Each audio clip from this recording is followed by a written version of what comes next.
ម៉ាក់នៅតែរៀបការជាមួយពូមេងអត់ម៉ាក់គិតមើលសិនទៅណោះ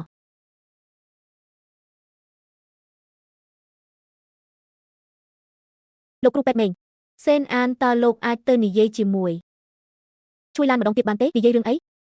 នាងនៅតែមិនអាចធ្វើចិត្តទទួលយកបានទេខ្ញុំជឿថាលោកអាចនិយាយបញ្ចុះបញ្ចូលនាងបានតើ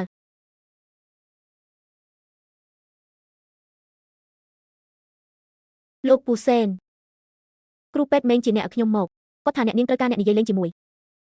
ពេលខ្ញុំចេញទៅបំពេញបេសកកម្មមានការផ្ទុះជាលើកទី2ខ្ញុំត្រូវរលាកពេញខ្លួនដេកពេទ្យអស់កន្លះឆ្នាំនឹងវះកាត់ជាង10ដងក្រោយមកពេទ្យបានបណ្ដុះស្បែកនិងវះកាត់កែសម្ផស្សឲ្យខ្ញុំទៅខ្ញុំមានមុខមាត់បែបនេះដំបូងឡើយឲ្យតែឆ្លោះកញ្ចក់ម្ដងខ្ញុំតែងតែភ្ញាក់ផ្អើលនឹងមុខមាត់ដល់ចម្លែកមួយនេះតែមិនយូរប៉ុន្មានខ្ញុំក៏ចាប់ផ្ដើមធ្វើចិត្តបានខ្ញុំបដូរមុខមាត់មែនតែបេះដូងនៅតែជារបស់ខ្ញុំដដែលចុះអ្នកនាងបដូរបេះដូងហើយលែងជាខ្លួនឯងហើយមែនទេការដែលអតិថិស្វាមីប្រចាំបេះដូងឲ្យអ្នកនាងគឺជាជំរឿសរបស់គាត់បើអ្នកនាងពិតជាខ្លាចគាត់ខកបំណងមែនអ្នកនាងគួរតែធ្វើតាមបេះដូងខ្លួនឯងហើយរស់នៅឲ្យបានល្អ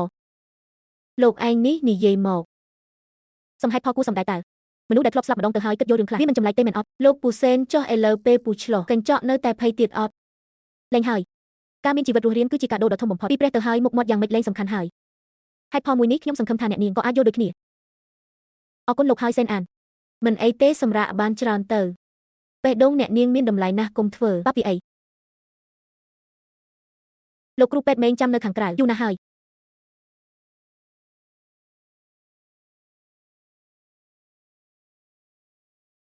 ម៉ាក់ទីបំផុតពួកយើងអាចត្រឡប់ទៅផ្ទះវិញបានហើយទៅដល់ផ្ទះភ្លាមចង់ធ្វើអីមុនគេកូនញ៉ាំស៊ុបហតផត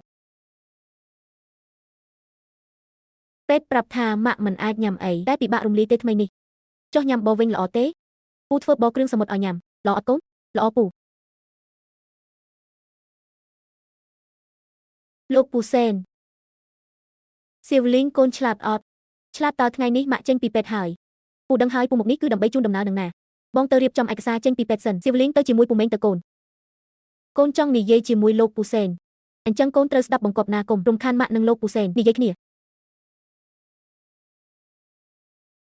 ខ្ញុំមកនេះដើម្បីលាអ្នកនាងខ្ញុំក៏ត្រូវទៅវិញដែរទៅស្រុកកំណើតថ្ងៃក្រោយប្រហែលគ្មានឱកាសបានជួបគ្នាទៀតទេលោកពូសេនពូគុំទៅអី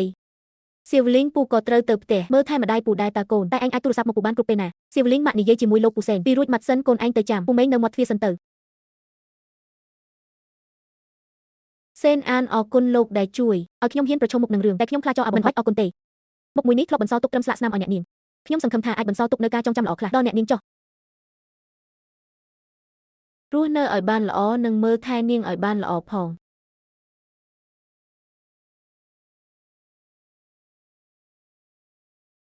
ខ្ញុំនឹងធ្វើវា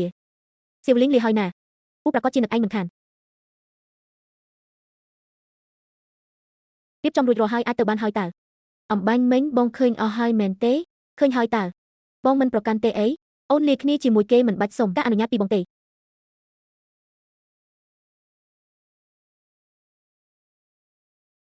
ត្រឡប់មកវិញហើយហីជីវឆេងអូនយល់សពឃើញគាត់អូនចង់ទៅមើលគាត់ណែភ្នោចាំបងជូនអូនទៅ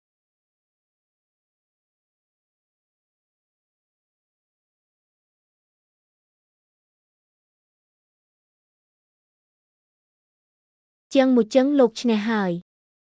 មួយជីវិតនេះខ្ញុំមិនអាចបំភ្លេចលោកបានឡើយប៉ាកូនហើយនឹងម៉ាក់មកមើលប៉ាហើយលោកចង់ឲ្យខ្ញុំរស់នៅឲ្យបានល្អខ្ញុំសន្យានឹងលោកតែលោកធ្លាប់និយាយថាបើមានជាតិក្រោយលោកសុំតាមញ៉ែខ្ញុំម្ដងទៀតចាំមើលទង្វើរបស់លោកសិនចុះជាងមួយចឹងលាហើយតោះសៀវលីងទៅវិញកូនប៉ាលាហើយកូននឹងមើលថែម៉ាក់ឲ្យបានល្អប៉ាក៏ត្រូវនៅឲ្យបានសុខដែរណាជីវឆេងអូនមានរឿងចង់និយាយជាមួយបងមានរឿងអីទៅអូនបេះដូងមួយនេះជារបស់ជាងមួយចឹងអូនធ្លាប់ស្អប់គាត់ហើយក៏មិនដែលគិតចង់អភ័យទោសឲ្យគាត់ដែរតែចុងក្រោយគាត់បែរជាប្រគល់អ្វីគ្រប់យ៉ាងឲ្យអូនសូម្បីតែបងជីវឆេងអូនរស់រានមានជីវិតដោយសារចង្វាក់បេះដូងរបស់គាត់អូនមិនអាចធ្វើពុតជាបេះដូងមួយនេះមិនមានវត្តមាននោះទេហើយក៏មិនអាចធ្វើពុតថាគ្មានកន្លែងសម្រាប់គាត់នៅក្នុងបេះដូងអូនបានដែរអូនដឹងថាបងល្អចំពោះអូនតែជីវឆេងហាបងគិតច្បាស់ទៅតើបងពិតជាចង់នៅក្បែរមនុស្សស្រីតែមានបេះដូងបរិសុទ្ធផ្សេងកំពុងលោតក្នុងខ្លួនមែនទេតើបងពិតជាចង់ចិញ្ចឹមសៀវលីងឲ្យធំធាត់ជាមួយអូនហើយមើលនាងកាន់តែមានមុខមាត់ដូចជាងមួយចឹងជារៀងរាល់ថ្ងៃតែវាតែងតែរំលឹកបងពីវានឹងមែនទេបងមានសិទ្ធិគិតម្ដងទៀតអូនមិនចង់ឲ្យដល់ថ្ងៃមុខបងទទួលយកវាលែងបានហើយចុងក្រោយយើងទាំងពីរនាក់ខ្លាចជាអ្នកស្ដាយក្រោយនោះទេបងគិតច្បាស់សិនសឹមមករកអូន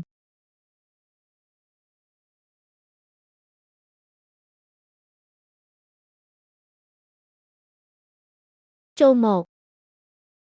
អ្នកនាងគម្រោងតាំងពីពណ៌ខែក្រោយភ្ញៀវទៅតែបដូរតម្រូវការភ្លាមមិញនេះគេចង់ថែម3វគ្គទៀតតែមិនថែមលុយទេបើដូរទៅប្រើ project តវិញលុយសល់ល្មមអាចថែមវគ្គនឹងបានប្រាប់ខាងផ្នែករចនាឲ្យប្រឹងបន្តិចទៅយប់នេះត្រូវចេញឲ្យបាន3ជម្រើសព្រឹកស្អែកខ្ញុំរើសនៅមានបញ្ហាអីទៀតទេចាស់សអត់ទេអ្នកនាងខួរក្បាលអ្នកនាងដើរលឿនសាហាវមកណកុំមកបញ្ចោតអីទៅធ្វើការទៅវើយ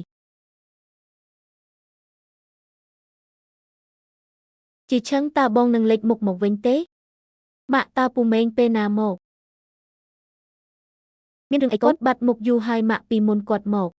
រាល់ថ្ងៃថែមទាំងទិញនំឆ្ងាញ់ឲ្យកូនទៀតតែឥឡូវបាត់មួយអាទិត្យហើយពូម៉េងគាត់រវល់ការងារណាកូនគាត់ត្រូវការពេលដើម្បីគិតរឿងខ្លះឲ្យច្បាស់រឿងអីទៅម៉ាក់ចុះបើគាត់គិតមិនចេញគិតយ៉ាងម៉េចទៅតើគាត់លែងមកវិញហើយមែនទេនោះបានន័យថាគាត់នៅមិនទាន់ត្រៀមខ្លួនរួចរាល់ទេ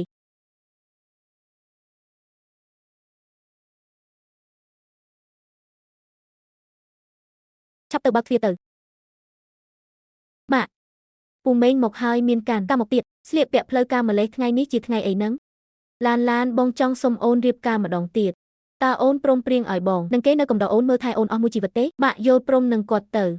ឆាប់ព្រមទៅបងប្រកាសចិត្តហើយមែនទេក្នុងបេះដូងអូនគឺមានកន្លែងមួយសម្រាប់គេជានិច្ចបងដឹងហើយបងមិនដណ្ដើមទេបងសុំត្រឹមទំហំដែលនៅសល់ក៏បានយល់ព្រម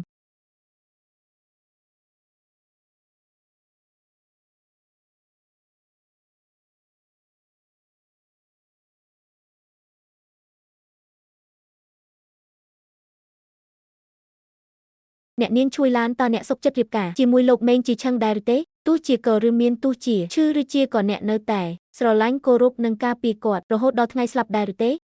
ចាសសក់ខ្ញុំសុខចិត្តលោកម៉េងជីឆឹងតើលោកសុខចិត្តរៀបការជាមួយអ្នកនាងជួយឡានដែរឬទេទោះបីជាចង្វាក់បេះដូងរបស់នាងមានព្រលឹងអ្នកផ្សេងរស់នៅក៏លោកនៅតែព្រមនៅកំដរនាងអស់មួយជីវិតនេះដែរឬទេបាទខ្ញុំសុខចិត្តថាប់មួយទៅថាប់មួយទៅឡានថ្ងៃនេះអូនស្អាតណាស់បងក៏សង្ហាដែរ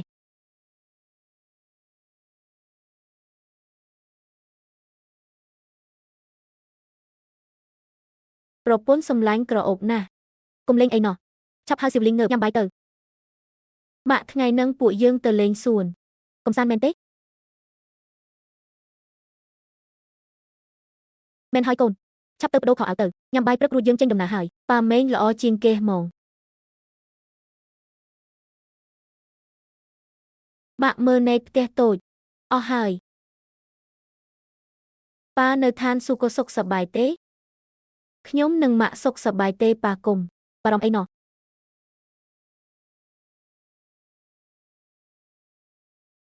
អ្នកនាងគោលដៅលក់យើងឆ្នាំនេះកើនឡើង40%ទៅប្រាប់គ្រប់គ្នាទៅខែនេះបើកលុយលើកទឹកចិត្តគុណនឹងពីអរគុណមេកុំភ្លេចស៊ីញ៉ៃគម្រោងតាំងពីក្រោយផងណាឡានថ្ងៃនេះមកផ្ទះលឿនបន្តិចណាបងមានធ្វើឆ្អឹងជំនីជ្រូកដែលអូនសៀវលីងថារៀបចំកាដូភ្ញាក់ផ្អើលឲ្យអូនតែមិនឲ្យបងប្រាប់អូនទេចុះបងនៅលួចប្រាប់ទៀតបងខ្លាចអូនអត់ត្រៀមខ្លួនហើយហើយណាឡានរៀបការជាមួយបងអូនសប្បាយចិត្តទេសប្បាយចិត្តតើអញ្ចឹងល្អហើយជីឈឹងបេះដូងមួយនេះជារបស់គេមែនតែចិត្តរបស់អូនបានប្រគល់ឲ្យបងយូរហើយបន្តទៅនេះសូមគោរពអញ្ជើញប្រធានក្រុមហ៊ុនឡានសេងអ្នកនាងជួយឡានឡើងវាជុំបើកសម្ពោធជាផ្លូវការ